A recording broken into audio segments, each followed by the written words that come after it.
Sveicināti cienījamie radioklausītāji un televīzijas skatītāji. Raidījums Atklāti par patiesību. Pie mikrofona Tālvalds Talbergs. Un šajā sezonā šis ir pirmais raidījums. Un mēs runāsim par ekonomisko situāciju valstī. Sveicinu studijā Finanšu ministrijas parlamentāro sekretāru Arvilu Ašerādenkungu. Labdien. Un ekonomistu Ivaru Brīverkungu. Sveicināti. Kāda ir finansiālā situācija valstī šodien? Lūdzu, jūs vislabāk ziniet, labāk redzat, jūs pie skaitļiem, pie grafikiem. Mūsu radioklausītāji ar ļoti lielu interesi grib to visu dzirdēt. Kas tad ir? Ir maciņā naudiņa, nav maciņā naudiņa? Kas notiek? Es kopumā vērtētu kā finansiālo situāciju valstī kā stabilu. Ekonomika attīstās. Šogad mēs redzam, ka liekas, ka būtu grūti apšaubīt, ka šogad tas ekonomikas attīstības temps būs apmēram 2,8%. Nākamajos gados mēs plānojam attiecīgi 3 un pēc tam 3,6%. Liekas, tās prognozes ir stabilas un pamatotas. Inflācija valstī arī ir zema. Nākamajos gados mēs plānojam 2%. Šobrīd šī gada beigas izskatās, ka viņi pat varētu būt zemāki, varētu būt pat deflācija dēļ preču cenas, naftas cenu samazināšanās. Un valstī pieaug darba algas. Mēs zinām, pirmajā pusgadā ir vairāk kā 6% pieaugums. Un kopumā es vērtētu gan valsts finanses, skatoties uz ārējo valsts parādu, gan arī to, kā attīstās tautsaimniecība, gan arī struktūrālajie jautājumi, kurus mēs esam spējīgi risināt. Kopumā es teiktu, ka situācija ir diezgan stabila un iet labā virzienā. Valsts parāds šobrīd 8,2 miljardi, tā ir taisnība? Apmēram, jā. Lūdzu, bet katrā ziņā viņš ir stipri zemāks nekā Mārsas kritērija to saka, un mēs tiekam labi galā ar valsts parāda apkalpošanas izmaksām. Brīverkungs, kā jūs vērtējat? Jā, es varbūt iesākumā ļoti īsti divas tādas konceptuālas lietas gribētu pateikt. Pirmkārt, šī ir mana pirmā uzstāšanās Kristīgā radio. Paldies par uzaicināšanu. Paldies, kad esat. Un es tomēr šurp nācu ar tādu domu, ka šī būs nevis politiska diskusija, un tāpēc man nav doma šeit apšaubīt Ašerādenkunga teikto vai kaut kā mēģināt viņu iedzīt stūrī. Tas ir pirmais. Un otrais, ka es tomēr atļaušu tādu salīdzinājumu. Iedomāsimies cilvēku, kuram sāp kāja, viņš aiziet pie ārsta, sūdzās, ārsts saka, izmērīt temperatūra normāla, tad ko tu jūs sūdzēties, esat vesels. Lūk, man liekas, par tādu ārstu nav jākomentē, kā jūtas viedoklis būtu, bet ekonomisti, diemžēl, kaut kā tomēr pieraduši tā darīt. Šo vienu rādītāju, es pat teikšu diezgan, ja viņi izmanto tikai kā vienu diezgan absurdo iekšzemes koproduktu pieaugumu, un te tomēr es atvainoju Ašerādenkungs vienu nelielu, kā saka, repliku teikšu, ka attīstība nav tas pats, kas izaugsme. Un izaugsme, ja mēs mēram ar iekšzemes koproduktu pieaugumu, tad tas tomēr es atturētos to saukt par attīstību. Bet, lūk, tā kā vārds, ko tāpēc es šeit, kā jau teicu, netaisos apšaubīt Ašerādenkungu minētos skaitļus, bet tomēr ekonomika nevar vērtēt tikai pēc viena kritērija, iekšzemes koproduktu pieaugumu, un pat ne visu var izmērīt skaitliski. Bet algas pieaug. Redziet, es saku, pat tas vēl nenozīmē, ka tā ir attīstība. Un par to droši vien mēs vairāk runāsim. Tā ļoti īsi es teiktu, ka ekonomikas mērķis, lai cilvēkiem būtu labi, lai cilvēki labi dzīvotu. Un lūk, tātad šie skaitliskie rādītāji, kas raksturo viņu materiālo labklājību, protams, ir svarīgi. Bet nemazāk svarīgi ir vide. Un ar vide šeit es saprotu ne tikai dabas vidi, bet sociālo vidi, kultūru vidi, etnisko vidi, reliģisko vidi. Un redzat, es, protams, negribu teikt, ka Latvijā viss ir ļoti slikti, tas tā nav, bet redzat, tas, ka cilvēki atstāja Latviju, tas man liekas bīstamāk. Un tas, kas vairāk liek apšaubīt to, ka Latvijā ir laba attīstība nekā šie iekšzemes koproduktu pieauguma skaitļi. Un kā man zinoši cilvēki stāstīja, tad Rīgas vidusskola izlaiduma klasēs tas ir gandrīz vai, kā saka, sliktais tonis, ja kāds saka, es grasos palikt Latvijā. Un lūk, tas man liekas pat bīstamāks simptoms nekā. Neapšaubot to, ka, protams, šie skaitļi ir svarīgi un raksturā arī. Bet tas tikai viena dimensija, kas raksturā. Tad jūsu vērtējums ir kāds? Ekonomika tomēr stagnē, stāv uz vietas, tomēr nedaudz attīstās? Es tiešām gribētu šo stāvēšanu uz vietas nesaukt par stagnēšanu. Lūk, tā, ka tas ir tas jautājums, par ko ir gan ekonomikas klasiķi pirms 200 gadiem rakstījuši, gan ar par ko tagad aizvien vairāk cilvēku, tā skaitā politiķi rietumu pasaulē runā, ka pasaule ir nonākusi pie tādas sliekšņa, kur notiks milzu pārmaiņas, un šīs pārmaiņas notiks pirmkārt cilvēka apziņā. Lūk, kā jau es teicu, ja mēs teiktu, lūk, mēs te par bēgļiem sākām runāt, Latvijā taču, protams, ka cilvēki dzīvo salīdzinot ar tām valstīm, no kurien šie labi. Bet lieta ir tāda, ka cilvēki savu labumu salīdzina, kā ir citiem. Ja? Un tas ir, es teikšu, tā nav vienmēr bijis cilvēka dabā. Un lūk, tas, ka tas tā tiek uzkurināts cilvēks, ja, tas patiesībā ir bīstam, un tāpēc man liekas, ka šīs neizbēgamās pārmaiņas, lūk, man tātad jūnijā iznāca piedalīties vienā interesantā konferencē, kur no Polijas viens par Zviedrijas pensiju sistēmas, viņš, lūk, kur ir tā tipiskā kļūda ekonomikā, ka cilvēks tiek uzskatīts par homo economicus. Tātad vairāk, lētāk, ja, pērciet ar atlaidēm, vajag vai nevajag. Bet viņa pētījumi par Zviedrijas pensiju sistēmu parādīja, ka lielā daļā cilvēku nav homo economicus. Un ka, lai cilvēks būtu laimīgs, viņam tomēr šie citi faktori, ja, šī vide, varbūt pat Protams. Ir vēl svarīgāk. Dievvārdā ir sacīts, cilvēks nedzīvo no maizes vien. Jā, bagāts ir nevis tas, kuram ir daudz, bet kuram ir pietiekami. Un cik ir pietiekami, to zina Dievs. Lūdzu, ko jūs sagat? Jā, es, protams, biju aicināts šeit runāt par finansēm, un tā ir mana specialitāte. Bet, ja mēs runājam par stabilitāti, tad es gribu teikt, ka tā krīzes izraisītā situācija, kad Latvijas iedzīvotāji lielā skaitā atstāja valsti, arī iet labā virzienā, ja labāk kā drīzāk, tā es nevaru teikt. Ja mēs rēķinājam šobrīd, tad Latvijas iedzīvotāju skaitu, tad šobrīd ir apmēram, mēs varam kalkulēt ap 20,000 cilvēku samazinājumu gadā. Apmēram 10–12 tūkstoši tas ir dabiskais ceļš, cilvēki mirst vairāk nekā piedzimst. Savukārt migrācija, mēs esam redzējuši, ja tas cipars kādu brīdi atpakaļ bija negatīvā bilance, bija 20,000 gadā, tad šobrīd viņi strauji samazinās. Viņi ir šogad tiek plānots starp 6–8 tūkstoši. Teiksim, gan ir izējošā, gan restīvi cilvēki gan brauc prom, gan brauc atpakaļ. Tas, ko jūs pieminējat vidusskolās, jā, nav atrisināta viena fundamentāla problēma. Ir apmēram trešā daļa vidusskolēnu tiek uzņemti vidusskolās, zinot to, ka viņi pēc būtības nespēj startēt tālāk augstskolā vai kaut kur citur, un bieži vien šie cilvēki nespēj integrēties darba tirgu, viņi meklē tā saucamo sākt darbu uz minimālo darba algu, un tad, protams, viņi salīdzina īrijas minimālo darba algu vai Anglijas minimālo darba algu, kur jau ir viņu draugi, bieži vien viņi izvēlās aizbraukt. Ja? Bet kopumā mēs redzam, ka patiesībā ģimenes ar bērniem pieņem lēmumu šobrīd atgriezties atpakaļ. Tā ir viena cita lieta, kā valdībai, kas ir jārisina, jādomā, kā risināt dzīvokļu jautājumu, ko pašvaldības lielā daudzumā šobrīd uzrunā, tādas kā Valmiera vai citas. Ja? Bet katrā ziņā es gribu teikt, ka šī situācija paliek nedaudz labāk nekā bija iepriekš. Labi, par finansēm.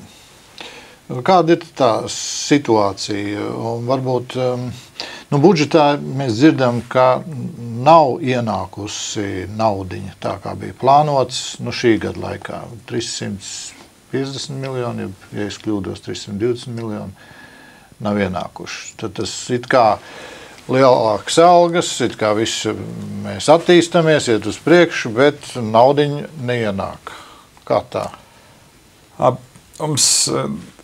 Jā, tagad ar visu tie cipari nestāv galvā, bet precīzi, ja mēs salīdzinām, teiksim, gadu pret gadu, tad nodokļu ienākumi ir ievērojami lielāki, man liekas, ka 6 vai 7%. Te ir divi jautājumi, par kuriem mums jārunā. Tad viens ir, šis bija tā saucamais starpparlamenta, ja vēlēšana laikā sastādīts budžets, kur bija sastādīts drusku optimistiskāk nekā to vajadzēja darīt. Otrs ir, ņemot vērā ģeopolitisko situāciju, jūs zināt, dēļ Krievijas sankcijām relatīvi nedaudz, bet tomēr nokritās koprodukta attīstība. Mēs tādēļ reiķināmies ar mazākiem nodokļu ieņēmumiem. Ja? Cik procentuāli nokritās? Ekonomika, mēs sakām, tā korekcija mēs izdarījām apmēram pa 0,5%. Ja, šobrīd likās gada sākumā, ka 3% vietā būs, teiksim tā, 3,5% vietā būs 3%. Šobrīd mēs redzam, ka mēs iziesim uz 2,8%. Ja? Tā kā tā korekcija ir 0,7%. Ko tas izsaka, kā finansēs naudas izteiksme? Pieņemsim kaut vai 3%. Tad valstī nav ienākuši cik miljoni? Tas būtu pārāk runāt tagad par šo ciparu, cik viņi neienāks, jo tas ir mainās pa ceturkšņiem.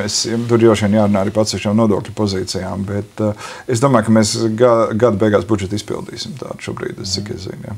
Tagad tā starpība ir es nedomāju, ka tur ir daudzos miljonos. Labi, bet tagad tomēr mēs dzirdam to, ka naudiņas neienāk tik daudz, kā vajadzīgs, un jau ir plānos ir ķerties klāt pie akcijas nodokļu palielināšanas, tur degvielai, tur jau izskanēja saules arī ir vajadzīgs ar akcijas nodokli aplikt.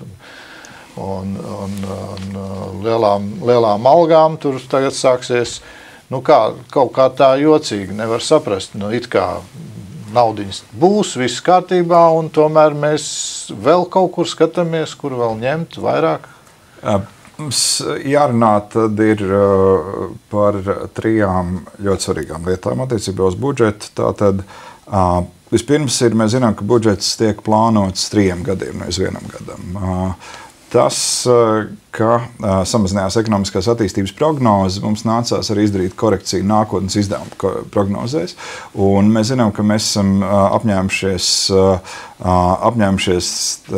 rīkoties fiskāli atbildīgi, un nākamā gada budžeta deficīts šī fiskālās disciplīnas likuma ietvaros nevar pārsniegt 1%. Ņemot vērā šo ekonomiskās attīstības prognozi, mums nācās izdarīt korekciju izmaksu pieaugumā par 96 miljoniem eiro. Ja, tā ir tā korekcija, ko mēs izdarījām. Tas nākamais lielais jautājums ir, kas ir mūsu lielās saistības pret mūsu NATO partneriem. Ja. Jāsaka, mēs nedaudz viegliprātīgi līdzinājos gados pret to izturējāmies. Tātad no mums ir skaidri, iestājoties NATO, mēs apņēmāmies 2% no IKP tērēt aizsardzības vajadzīgām. Mēs vēl vispār esam NATO. Jāsaka, tā saruna šoreiz bija ļoti skaidra. Vai nu jūs, kungi, to izdarāt līdz 18 gadam, izpildiet šīs saistības, vai arī mēs kaut kā savādāk to visu skatāmies. Un, protams, šajā ģeopolitiskajā situācijā mēs nevarējām skatīties savādāk. Un tas, kas šogad bija jāatrod, tātad papildus tam piešķirtājiem, mēs palielinājām militāro, mēs teicām, valsts lielā prioritāte bija drošība, un tātad militārais budžets tika palielināts par 59 miljoniem šogad, un nākamajos 2 tātad attiecīgi par 100 un 140 miljoniem. Tātad mēs sasniegsim šo te robežu. Otrā lieta, protams, ir iekšējā drošība. Ja? Tātad tā ir iekšlietu ministrija un tika eksaminēta valsts robeža. Tas ir viens jautājums ar iekšlietu ministrijas rezistences spējas. Jāsaka, viņas nebija no tām labākajām, ja? Un ieteikums ir tātad arī mūsu partneri ieteikumi bija arī droši stiprināt šo te sadaļu. Nākamajā gadā mēs atradām 35 miljonus, pieprasīto 7 vietā mēs atradām 35. Ir katru gadu pēc tam arī viņi piešķirta papildus, bet skatīsimies, kā mēs darīsim tālāk. Nākamā lielā lieta, ko mēs arī saistam ar valsts drošību, ir ienākuma nevienlīdzības mazināšana. Ja? Tā mums liekas ir viens no fundamentāliem jautājumiem, tie tiešām nauda, kas ienāk iedzīvotāju makos. Un šeit ir vesela pakete, ko valdība ir darījusi attiecībā uz nākamo gadu. Tātad viens lielais jautājums ir, mēs uzskatījām, ka vajag vairāk, bet mēs tomēr panācām vienošanos, minimālā alga tiek celta no 360 uz 370 eiro par 10 eiro. Ja. Minimālā alga ir arī izšķirīgs jautājums tam, vai cilvēki brauks prom vai nebrauks prom. Pamatā tie cilvēki lielākā daļā startē uz minimālu. Bet vai tie 10 eiro tie tomēr izšķirīgi? Tas ir par maz, bet mums jāsaprot arī, ka mums ir uzreiz valsts budžetā jāatrod milzīgi līdzekļi arī valsts sektoram. Liela daļa strādā valsts pašvaldībās un valsts sektorā, piemēram, skatāmies medicīnas personāls. Ja? Tad tas nozīmē ne tikai minimālo algu pacelt, mums visai tai algu trepē. Ja mēs sakam, ja sanitāram slimnīcā un medmāsai viņi palielinātu, tad mēs nevaram atstāt ārstu bez ievērības. Ja? Un teiksim, šī gadījumā valdībai arī ir iespējas, cik tālu mēs varam iet ar naudām. Vai ne? Tas otrs ir, mēs palielinājām neapliekamo minimumu līdz 85 eiro. Tā nākamā lieta, kas ir ļoti svarīga, man liekas, tā ir ārkārtīgi svarīga valdības programma, tā nav īsti labi saprasta, bet tomēr mēs ceram, ka viņi tā būs. Restīvi diferencētais neapliekamais minimums. Ja?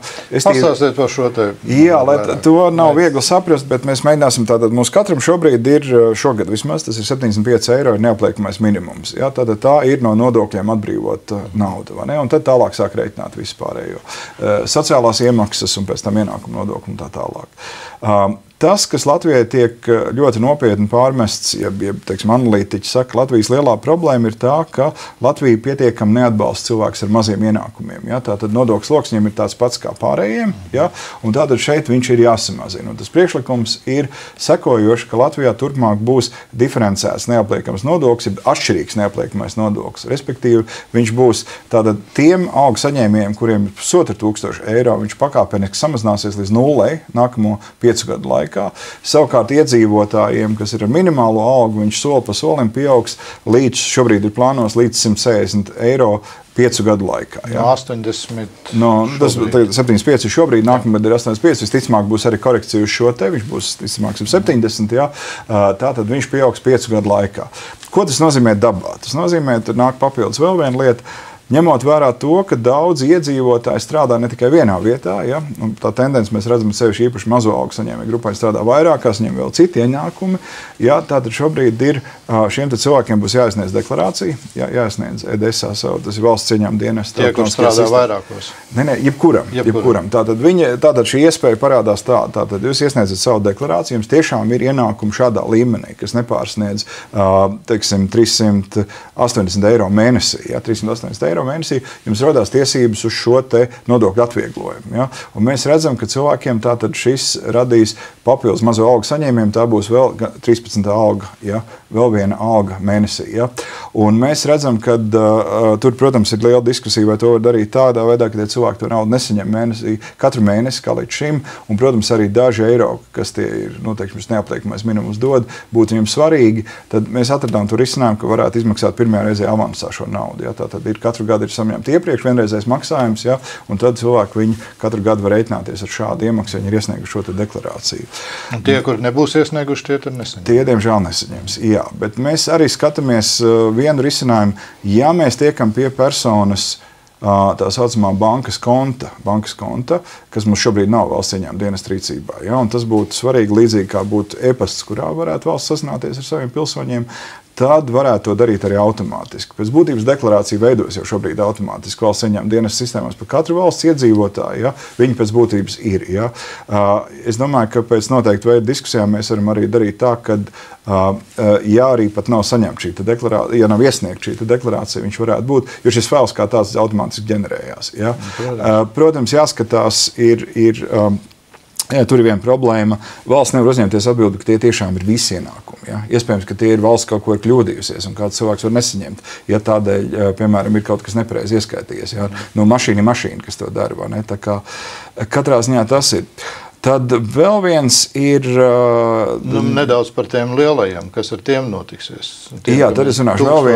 Vēl viena ļoti svarīga aktivitāte ir tā saucamais solidaritātes nodoklis. Tā ir viena jauna valdības iniciatīva, un ko ir apstiprinājusi ar visas 3 valdošās partijas. Tātad, mēs zinām, ka cilvēkiem līdz 46,800, 4,000 eiro mēnesi ienākumu ir jāmaksā sociālais nodoklis. Ja? Un tad tālāk viņi ir atbrīvoti no sociālām nodokļu iemaksām. Tā saucamie sociālā iemaksu griezti. Ja? Un šī gadījumā veidojas lielo algu saņēmēji, kas ir apmēram 4700 iedzīvotāji, kas saņem darba algas amplitūdā no 5 līdz 10,000 eiro. Ja? Viņu darbspēka nodokļu sloks ievērojami krītās tajā brīdī. Viņš krītās uz šo līmeni, uz ienākumu nodokļu līmeni. Ja? Un, ja mēs skatāmies uz darbspēka nodokļu slogu sistēmiski, mēs sakam, viņš nav izlīdzināts. Tātad mēs mēģinām palīdzēt kaut kā iedzīvotājiem ar zemu ienākumu nodokļu slogu, un tad skatāmies augšējā galā, tas ir pēc būtības, viņš ir ļoti, ļoti zems. Ja mums ir regresīva nodokļu sistēma, ja? Un valdība iet uz tā saucamo plakanu, mēs pat neejam uz progresīvu nodokļu sistēmu, mēs ejam uz plakanu nodokļu sistēmu, un šī brīdī mēs šo te sociālo nodokli aizvietojam ar solidaritātes nodokli. Ja? Un tātad šiem cilvēkiem būs jāmaksā solidaritātes nodoklis, kas būs apmēram sociālo iemaksu līmenī. Šobrīd juristi strādā pie šī nodokļa. Mēs ceram, ka nākamās nedēļas nedēļas laikā mums būs gatavs arī šī nodokļu dizains pilnā mērā, ja? Bet mēs uzskatām, ka tā būtu godīga sistēma. Ja? Jo šobrīd arī mums ir zināmā mērā, jo tu vairāk saņem Latvijā, patiesībā, jo tu ir jāmaksā, jo tu saņem lielāks ienākums, jo tu jāmaksā mazāks nodoklis. Ja? Šāds modelis no kā ir ņemts? Pamatā es gribētu teikt, ka mēs speram pirmos soļus, lai ietu progresīvo nodokļu sistēmas virzienā. Ja? Vienkārši mums ir vajadzīgs pārkārtošanās laiks. Ja? Es domāju, tas būtu apmēram 3 gadi apmēram būtu vajadzīgi.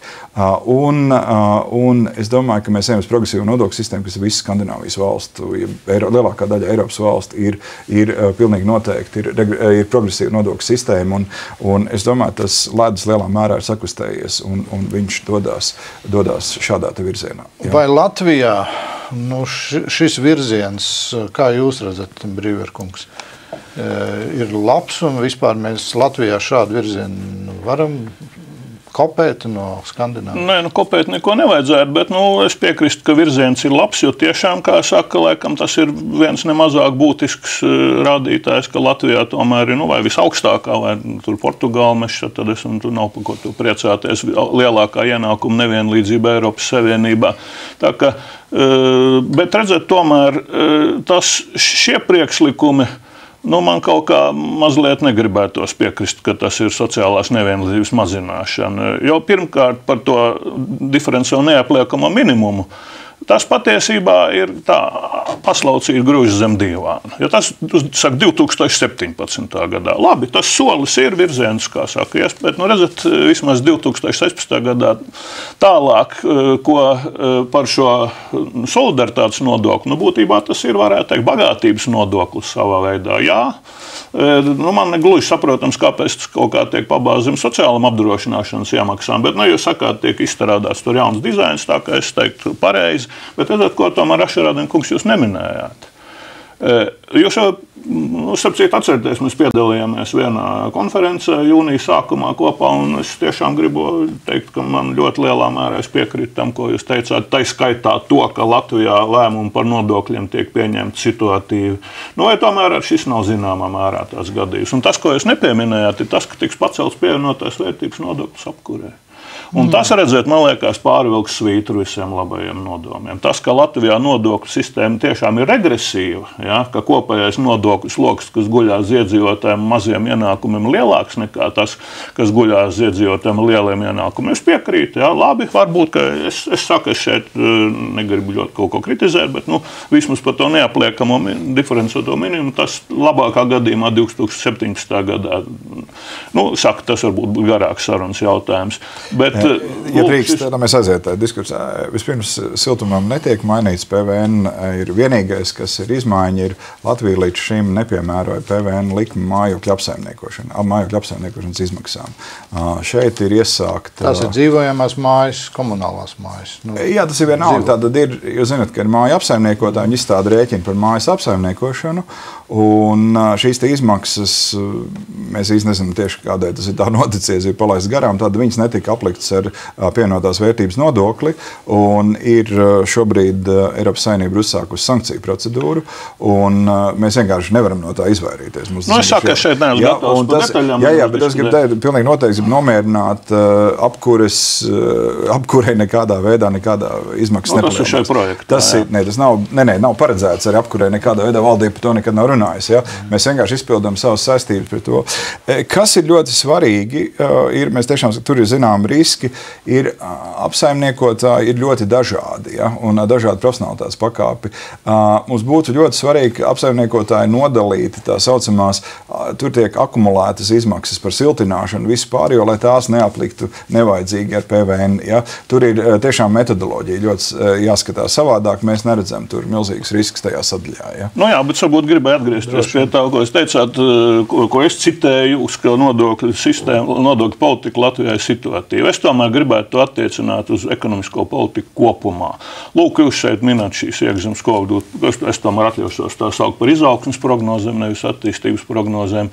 Tātad Latvijā vai nav tā, ka Latvijā nav ekonomiskās stratēģijas. Un, redzat, tie nacionālās attīstības plāni, par ko es tādu tas, es pat teikšu, ir pārāk komisks dokuments, lai tagad par viņu nopietni runātu. Jūs minējāt 2,3% prognozi, ja būs šīs prognozes, kā viņas tiek veidotas. Vai nav tā, ka nākošā gadā izrādīsies, ka šīs prognozes pēkšņi pavisam citas kļūšas? Jo, redziet, tomēr es pats savām acīm esmu redzējis tādas valstis, varbūt, ka es kļūdos, ja? Bet tādās valstīs kā Zviedrija, Nīderlanda, Kanāda, tur pie, vārdsakot, vai pie parlamenta, vai kā ir tā sauktais analītiskais departaments, kur tiek veidoti modeļi.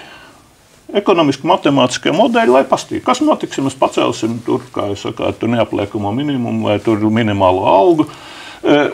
Latvijā, es nezinu, baidos, jūs teiksiet, ka es kļūdos, tā ļoti labi, bet vai tiešām finanšu ministrija balstās, vai ir kaut kāda modeļa, kur tas tiek darīts? Un pēdējais, pirms jūs redzat, tas tomēr, ko jūs pieminējat par šo minimālo algu. Es atvainojos, tas ir populistisks triks. Ar minimālās algas pacelšanu ir īpaši par 10 eiro sociālo nevienlīdzību neizlīdzinās. Jo tas tiešām ir tas, kāpēc par 10, kāpēc ne par 500, kāpēc mēs nevaram noteikt minimālu algu 1000 eiro mēnesī. Redziet, jūs saprotat, ka jūs runājat par valsts publiskā sektora iestādēm, kuriem būs grūtības tad palielināt šo algu, bet kas notiks ar uzņēmējiem, teiksim, Latgalē? Ja mēs domājam, ka viņi tur peldas naudā un nezinu, kur aiz savus kopumu nemaksā cilvēkiem, vai nav tā, ka viņš saņem vēl mazāk kā tas cilvēks, kas viņam strādā. Tādā veidā, jo minimālā alga ir pēc ekonomikas teorijas tā sauktā cenu grīda. Un cenu grīda rada pārpalikumu, un pārpalikums darba tirgu saucās bezdarbs.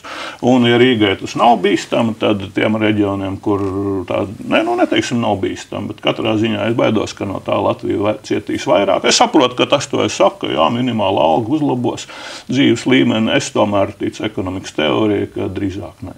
Labi, tas bija dažas lietas. Attiecībā uz prognozēm es gribu teikt, ka, lai nu ko es gribētu ļoti augstu novērtēt finanšu ministrijas prognozēšanas mehānismus un arī cilvēks, kas ir iesaistīti tajā.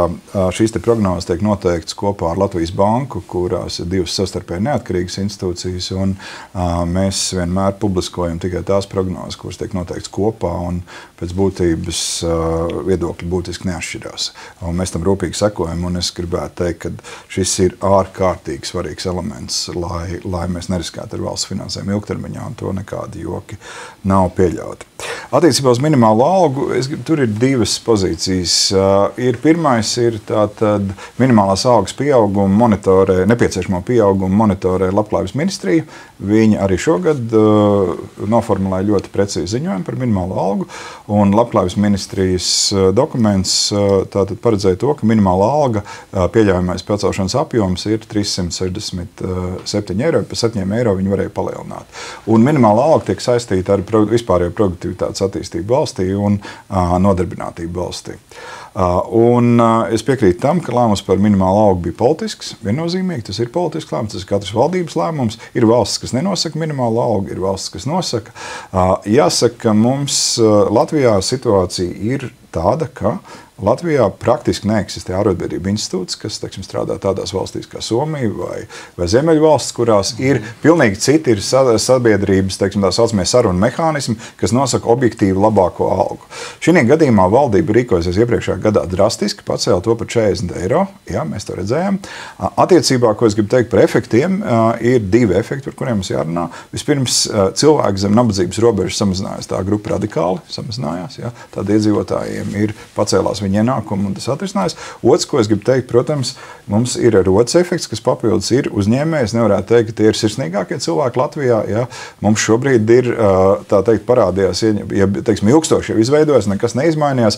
Mums ir, protams, iedzīvotāji, kas sēž ārkārtīgi dīvainā, teiksim, ekonomikas sektorā, ir, es teiktu, apmēram 170 000 strādājušie, kuri saņem minimālo algu vai mazāku. Ja? Un es gribu teikt, tur ir visādi brīnumi. Piemēram, mēs šobrīd cīnāmies cīnāmies diezgan intensīvi ar ēnu ekonomiku. Ja? Minēšu kaut vai vienu nozari, taksometru nozari, ja? Sēž pie galda brīnišķīgi tādi labi noauguši cilvēki un stāsta, ka viņi mēnesī strādā tikai 28 stundas, ja? Un saņem par to 80 eiro, un tā pašā laikā viņi izstāsta diezgan labi visi, ja? Nemaz jau nav tik trūcīgi. Ja? Un mēs redzam, ka katrā ziņā pret strādājošiem izturās diezgan traģiskā veidā. Ja? Viņiem liek krāpt klientus, viņi paši krāpjās tur viens ar otru un tā tālāk. Tā kā labi, mēs mēģinām mainīt arī šīs lietas. Un es nepateicu arī šo te, ko mēs mēģinām kādā veidā darīt, ir tiešām strādāt, lai šīs minimālās algas valstī sakārtotos. Mēs virzīsimies tajā virzienā, ka valstī turpmāk būs tomēr jāmaksā par strādājušu minimālā sociālā apdrošināšanas iemaksa. Ja? Tātad tas varētu būt efektīvi 3 gadu laikā. Mēs redzam, ka tas ir jāievieš, jo viena lieta, kas vismaz valdības pusē ir, šiem cilvēkiem jābūt sociāli apdrošinātiem. Ja? Viņiem aizjot pensijā, nevar būt tā, ka viņi nenopelna pat 70 eiro pensiju. Ja? Vismaz šī gadījumā tas nodrošināt šo te minimālo 200 eiro pensiju, un arī, ja viņš saslimst, tad viņam ir cilvēki cienīgi pabalsti vai atbalsti. Nedod Dievs, viņš kļūst invalīds vai kaut kas cits. Par pensijām 4 eiro ir klāt šobrīd. Jā, pensijas tiek palielinātas. Tur ir inflācijas korekcija, un tātad ir arī darba algu pieauguma korekcija, kas kopumā veido 4 eiro pieaugumu. Ja es kļūdos, lūdzu, atvainojiet. Bet otrs, es gribēju papildināt pensijām, ir ļoti svarīga aktivitāte, kas vēl papildus ir indeksācija, ir tiek pārrēķināts visas tās pensijas, kurām, kā lai izstāstāt, ļoti sarežģīti. Restīvi, pensiju kapitāli tiek indeksēti katru gadu. Viņi visu laiku bija pozitīvi, bet krīzes laikā tā uzkrātā nauda tika indeksēta samazināta. Un tiem cilvēkiem bieži vien viens, kas aizgāja pirms krīzes pensijā, viņam pensija gandrīz pat trešdaļa lielāka nekā tam, kas aizgāja 10 dienas vēlāk. Tā tad tika tomēr pieņemts lēmums, ka šis ir netaisnīgi. Ja, tātad šis samazinājums nebūs turpmāk, nebūs nulle. Tad viņš ies līdz nullei, tad viņš netiks samazināts. Ja, un visiem šiem cilvēkiem pieņems lēmums 3 gadu laikā šīs pensijas kompensēt. Ja? Tā kā tās ir 2 lietas, kas ir pensiju sistēmā iestrādātas. Jā, ja kļūdos, lūdzu, piedodiet, bet šie pensijas fondi savā laikā miljards tika uz pensijas fondā uzkrāts. Ja nemaldos... Miljards 200 tūkstoši latu. Jā, latu. Un tad parādījās tāds jauns, ļoti skaists, interesants vārds, ko vispār, es domāju, pensionāri nesaprata - konsolidācija. Un tas nozīmē, tā tautas valodā runāt, salikts viss vienā katliņā. Un tad mēs no tā viena katliņa, kam vajag, tā mēs dodam, kas kliedz skaļāk, un tā apmēram. Un tā jau nav tikai viena reize. Bet es gribu pateikt vienu ļoti svarīgu lietu. Neviena kapeika no pensiju, no sociālā budžeta netika paņemta krīzes jautājumu risināšanai. Ja, viss tā nauda ir turpat tās. Tas, kas notika, mēs zinām, ka sociālā budžetā ir kā veidojas nauda, ir tātad 2 lietas. Ir sociālās iemaksas, ja, un strādājošo skaits. Tas, kas notika krīzes laikā, samazinājās algas gandrīz uz pusi, ja, un strādājošais skaits samazinājās par 200 000. Ja. Tas, kas notika, un tas ir jāredz, tas uzkrājums izkusa kā sniegs tajā brīdī uz tekošajās izmaksās, kas bija attiecās uz pensijām, tajā laikā, kas samazinājās ļoti strauji iemaksas pensiju tekošajā budžetā. Ja. Un tā ir viena ļoti, ļoti svarīga mācība. Ja. Latvijai ir jābūt sociālajā budžetā rezervei, ja. Tātad nebaltai dienai ir jābūt uzkrājumam, un vēlreiz, kas likās ļoti, ļoti liels uzkrājums, pazuda 3 gados vienkārši. Un viņš tika iztērēts nekur citur, kā vienkārši tekošajās pensiju iemaksas. Bet šobrīd kāda tā situācija tieši pensiju fondā? Ņemot vērā to, ka krīzes beigās pensiju fondam joprojām saglabājās negatīva pozīcija, bija apmēram 200 000 deficīts, valdība pieņēma lēmumu pensiju piemaksas 200 miljonu apmērā pārcelt uz pamatbudžetu. Un tas šis manevrs atļāva sākt pensiju budžetam sākt strādāt ar uzkrājumu. Šobrīd mēs esam apmēram pie 600 miljonu uzkrājumu. Mēs ejam ar šo soli apmēram 200 miljonu gadā. Es teiktu, ka mums vajadzētu vispār būt miljardam vai pusotru miljardu rezervei gadījumam iestājas vēl viena krīze. Ja? Tas būtu ļoti svarīgs jautājums. Ja? Otra lieta ir, mēs šobrīd strādājam arī pie tā, ka mums ir jārunā par veselības apdrošināšanas ieviešanu. Ja?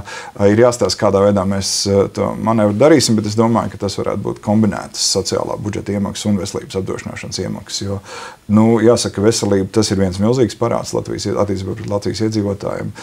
Veselības sistēma nav pietiekami apmaksāta. Es teiktu, tas deficīts ir kaut kur starp 400 un 600 miljoniem eiro, un mēs redzam, ka viens no veidiem, kādā veidā mēs to varētu darīt, ir tiešām sākt veidot efektīvu apdrošināšanas sistēmu, kas, teiksim, pensionāriem tā būtu bezmaksas, to viņi ir tā teikt nopelnījuši, strādājušiem tās būtu iemaksas, ja?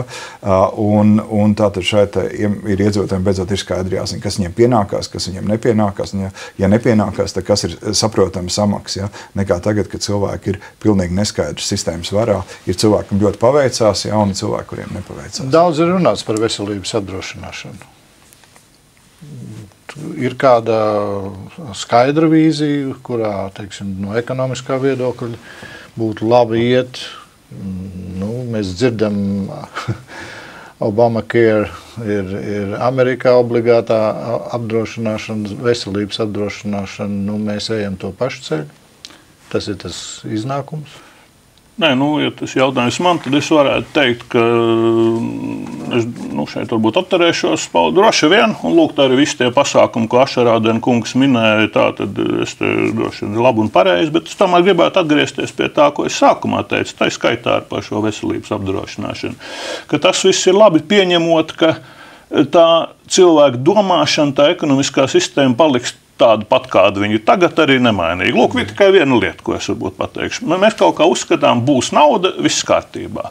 Tāda naudas fetišizācija. Aizmirstot vienu lietu, ka nauda jau nav labums pats par sevi. Nauda ir labums sadales līdzeklis.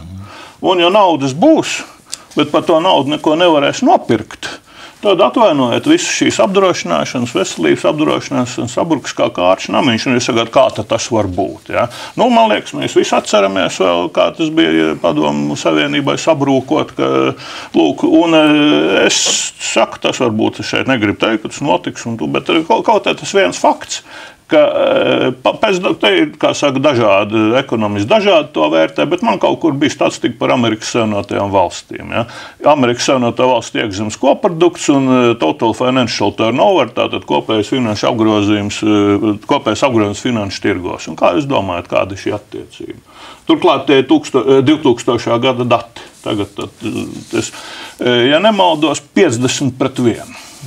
Tas nozīmē, ka arī visi šie pensiju fondi, ja, tas nonāk finanšu tirgos, un nauda taisa naudu bez reāla labuma. Lūk. Un redzat, un te arī visādas drūmas prognozes par to, ka pasaules finanšu sistēma sabruks. Es šeit netaisos to, kā saka. Bet lūk, es tikai 2010. gads. Davos ekonomikas fórums. Mums te uz Atlera runa visgudrākā, vissvarīgākā, bet tur tomēr bija viena tāda neparasta lieta – Sarkozy runa. Iesaku izlasīt. Kur Sarkozy, Francijas, varbūt tāpēc viņš vairāk nav prezidents, saka, tas ilgi neturpināsies. Tas, ka nauda taisa naudu, faktiski ir līdz ar to radot ilūziju, ka viņai ir vērtība, tas agri vai vēl sabruks. Un tā tas būs, redziet. Ja? Un tāpēc man liekas, par tiem pašiem pensiju fondiem runājot, šeit man vienam kolēģim, kurš par to ir daudz pētījis, Čīles piemēru viņš min.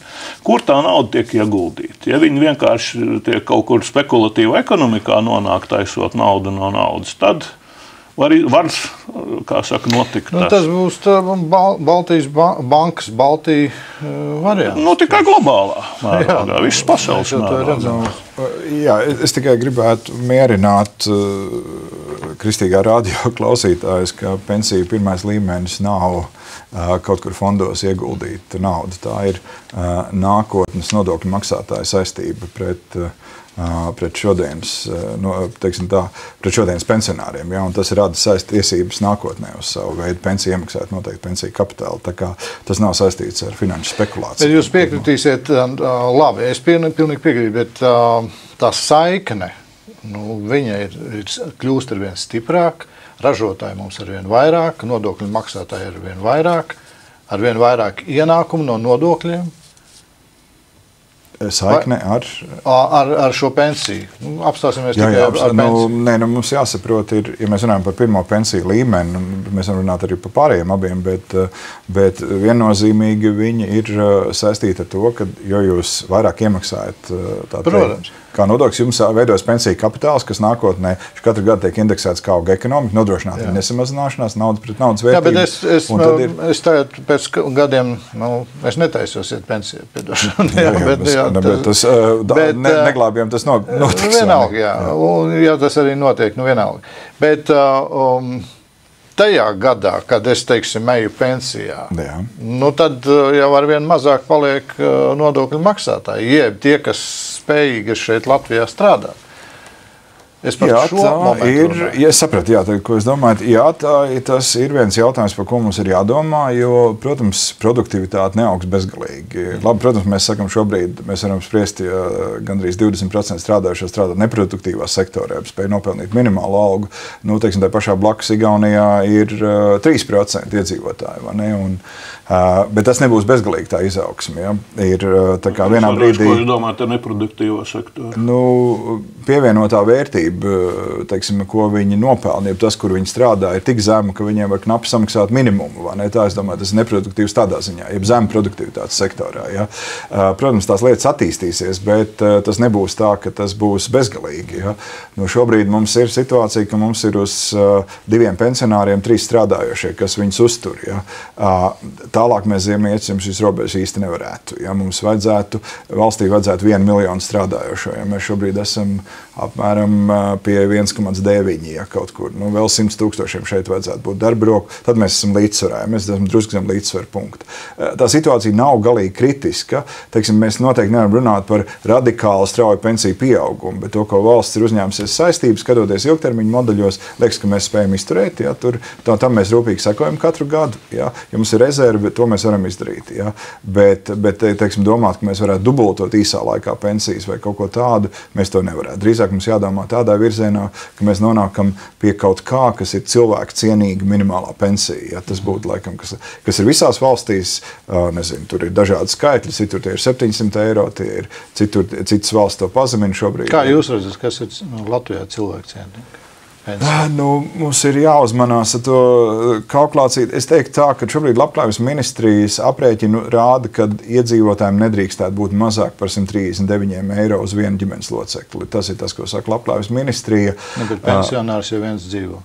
Kuluzu? Ja pensionārs un tad mums ir jārunā, un atsevišķi mēs runājam par šādu pensiju, būtu svarīgi redzēt, mums patēriņš ir atšķirīgs pensionāram un patēriņš vienai jaunai ģimenei, vai ne? Un tad būtu tomēr jārēķina pensionāru, minimālais patēriņa gross. Ja? Šāda kalkulācija nav. Šobrīd mēs esam tikuši pie tā iztikas minimuma, ja? Kas ir pārreikinās. Atcerieties, bija no Godmana laikiem, tur rēķināja kapzeķis un cigaretes un ko tur iekšā. Ja? Tad šobrīd tas modelis ir izveidots. Tas droši vien nozīmēs, ka pārskatāmā laikā mums būs jāievieš valstī minimālā pensija, kas nebūs mazāk par šo. Man patīk jūsu formulējums cilvēka cienīga. Minimālā pensija. Jā. Ļoti man patīk šis es pašlaik man ir tiešām es negribētu bezatbildīgi runāt par šo. Es teiktu, ka būtu Latvijā šobrīd, tas būtu kaut kur ap 300-330 eiro, bet tad man būtu jāpamato precīzāk ar kalkulācijām. Es teicu minimālā pensija. Jau pašā sākumā teicu, ka man patīk skaitļi, es pats ekonomists matemātiķis, bet man negribētu šeit pārāk aizrauties ar skaitļiem, un vai vispār šeit tāda atbilde ir iespējama. Protams, ka vienam pietiks ar 300 eiro pensiju, viņam ir labi bērni, kas par viņu rūpējās citam. Bet, lūk, tad par to pilnās iztikas minimumu, ja? Tad citās valstīs jau rēķina tā saukto nabadzības slieksni, kas ir, manuprāt, tomēr mazliet labāks rādītājs, ko, ja nemaldos, rēķina kā 60% no vidējās algas. Piesaistot to nevis pie kaut kāda abstrakta patēriņa groza, kas vienam būs tāds, otram savādāks, bet pie, kā es teicu... Labklājības ministrija izmanto tieši to pašu metoloģiju. To, ko es teicu, 139 eiro uz vienu ģimenes locekli. Ja? Tā kā tas ir tas... Jā, redziet, bet es tomēr domāju, ka es visu laiku mēģinu šo sarunu ievirzīt tā mazliet tādā vispārīgākā. Jūs runājat par produktivitāti. Ja? Lūk, tad, protams, ka mēs varam fantazēt par neskādām algām un pensijām, bet to tiešām nosaka produktivitāti. Kas nosaka produktivitāti? Mums neskāpēc tiek runāts par darba produktivitāti, ka Latvijā darba produktivitāte produktivitāte 2 reizes zemāka nekā Īrijā, un tāpēc saņem 2 reizes mazāku algu. Bet tā jau tā nav. Pat tā ir gan darba, gan kapitāla produktivitāte. Tas pats latvietis, kas šeit saņem 2 reizes mazāku algu, aizbrauc uz Īriju, vai viņš tur daudz produktīvāks pēkšņi kļūst. Gluži vienkārši viņam lielāka kapitāla nodrošinātība. Bet lūk, kas tā, ka es saprotu, ka mums laikam jau tuvojas beigām laiks. Es tomēr 2 lietas, bet viena lieta, ko es svarīgi gribēju pateikt. Ja? Ka, lūk, man prieks, ka pie šī galda mēs šobrīd nelietojam tādus vārdus, kādus bieži sarunās tiek darīts, kur šie smalkie vārdi tiek lietot. Man baidos, ka bieži nesaprotu, ko tas nozīmē. Lūk, par šo, kā Latvija var konkurēt, ja tas vispār ir vajadzīgs. Ar Igauniju, Holandu, lūk, šī konkurences priekšrocības jēdziens. Ja? Lūk, mēs sakām konkurences priekšrocība. Es varbūt savā novērojumās, man šķiet, ka bieži vien tas netiek saprasts. Un es atļaušos tādu pavisam īstu salīdzinājumu, neatļausiet. Ja vakar es nezinu, vai jūs arī skatījos lielisko futbola spēli Latvija-Turcija, kur beidzās neizšķirt 1-1. Gods un slava mūsu futbolistiem. Vai tāpēc mēs varam izdarīt secinājumu, ka Latvijas futbols tikpat spēcīgs kā Turcijas futbols? Laikam ne. Kā tad Latvijai izdevās panākt neizšķirtu izbraukumu? Redzot, tas manā izpratnē ir šī konkurences priekšrocība.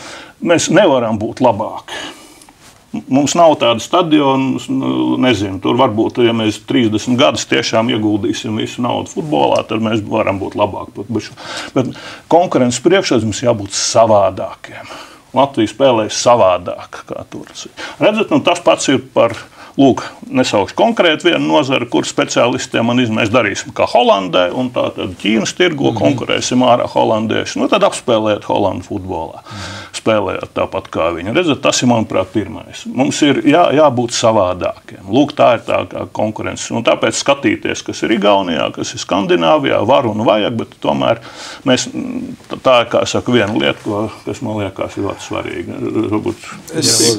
Es piekrīstu, bet pirms es apstīdos apakaļ, mēs brīvā tirgu esam dažu desmitus gadu, un mums ir daudz vingrinājumu vēl jāizdara, lai mēs vispār, teiksim, varētu startēt lielajās globālajās tirgus arēnās un vērtību ķēdēs. Ja?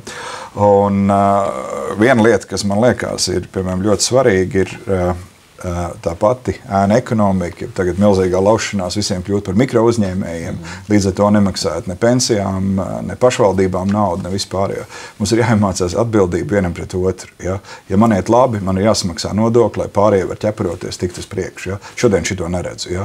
Ir tie, kas sēž tur tajās minimālās algās, bieži vien tur nemaz tāda nabadzīga nav. Tur ir bieži vien, ko es minēju, tos taksometru piemērus. Patiesībā taksis, mēs uztaisījām tās saucamās aptaujas, tā teikt, taksistiem neformālās aptaujas, ja, izrādās alga ir 700 līdz 1500 eiro, tikai nodoklīši aizmirstās samaksāt. Ja, un tā ir atbildība vienam pret otru. Tieši tāpēc tas ir bagātiem cilvēkiem. Ja. Un, ja mēs skatāmies tā ziemeļu valsts, teiksim, tā solidaritāte, kas tur ir vienam ar otru, tas ir tas pamats, uz kura, ka konkurence vairs nav, ka es krāpjos ar nodokļiem, ja, tā, ka man ir labākas idejas. Ja, ka es spēlēju līdzīgi kā pārējie, un tad es konkurēju. Un tad es varu minēt, ir, nezinu, tikko mēs nesen runājam kaut vai to pašu, mēs skatāmies mūsu ceļš, ja, tas pats ir mūsu tas slavenais ķīmijas profesors Kalviņš, ja, tā viņa vēža molekula, ja, šeit bija Rīgā, bija Roche vadība, kas liels Šveices uzņēmums, tieši brauc ar viņu tikties un runāt, ja, un viņi respektē, un Latvijā izrādās ir vēl viena laboratorija, kas līdzīgā virzienā strādā, tur tiešām ir milzīgi iespaidīgi pasūtījumi, tās ir milzīgas naudas,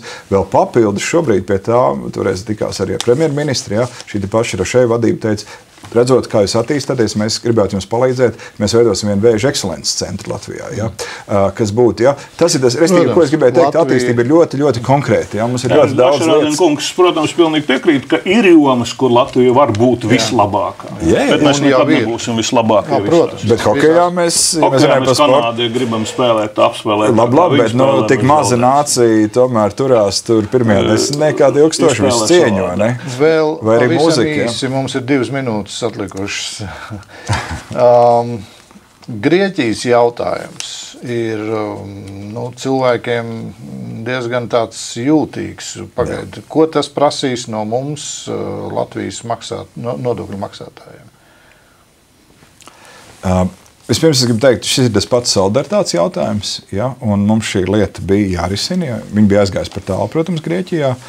Un es tikai gribēju teikt, ka tā otra alternatīva būtu, ja Eiropa teikt, nē, mēs tālāk neko nedarīsim, iedomājieties, pie pašreizējās ģeopolitiskās situācijas mēs izveidot vēl vienu nemieru punktu, ja, jeb nedrošības un nestabilitātes punktu Eiropas dienvidos, ja tā būtu Grieķija. Attiecībā uz mehānismu, kā tas ir izdarīts, ir tātad finansējums Grieķijai veidojas caur Eiropas finanšu stabilitātes mehānismu. Ja. Bet ko Latvijai vajadzēs tur? Aizņemties no kaut nav kurienes? speciāli Latvijai nekas jādara. Latvija piedalās šajā te finanšu stabilitātes mehānismā, kas ir kopējais Eiropas valūtas stabilitātes mehānisms. Mēs turpinām tieši tāpatās, kā mēs to darām. Katru gadu mēs iemaksājam savus 44 miljonus, ja, un šis stabilitātes mehānisms ir tas, kas nodrošina šo aizdevumu Grieķijai. Ja. Pie tam mēs no šīs stabilitātes mehānisma paralēli arī pelnām. Ja notiek pats sliktākais, ja es nezinu, grūti pateikt, kādu iemeslu dēļ šobrīd Grieķija, teiksim, ekonomiski izskatās vien labāk, man liekas, pusgadā pat uzrāda ekonomiskās izaugsmes rādītājs. Ja. Ja ir pats sliktākais, kas notiek, tad Latvijas maksimālā riska robeža ir šī brīdī, mēs teiktu, patiesībā pēc būtības viņi neiestājas. Es teiktu, tātad pirmais, kas ir, tātad, kā ir paredzēts pie Eiropas stabilitātes mehānismu, pirmais kompensācijas mehānisms kopējais Eiropas budžets, ja, kur mēs veicam savus iemaksas ierīnas kārtībā. Tad ir otrs, ja tiešām valdības apskatās un saka, sēžās, mēs norakstam Grieķijas parādus, kas ir tiešām tad, ja valdības pašas to pielēm darīt, ja, tad mēs varam riskēt ar to naudu, kas ir iemaksāta, bet šī brīdī nākamajā nepārsniegs vairāk 100 miljonu. Paldies jums, es ļoti atvainojos, ka man jāpārtrauc. Ļoti interesanta diskusija. Labprāt vēl turpināt. Studijā bija Finanšu ministrijas parlamentārais sekretārs Arvils Ašerādens un ekonomists Ivars Brīvers. Paldies, kungi, jums. Vēl jums Dieva svētību un jums arī cienījamie radioklausītāji. Visu labu!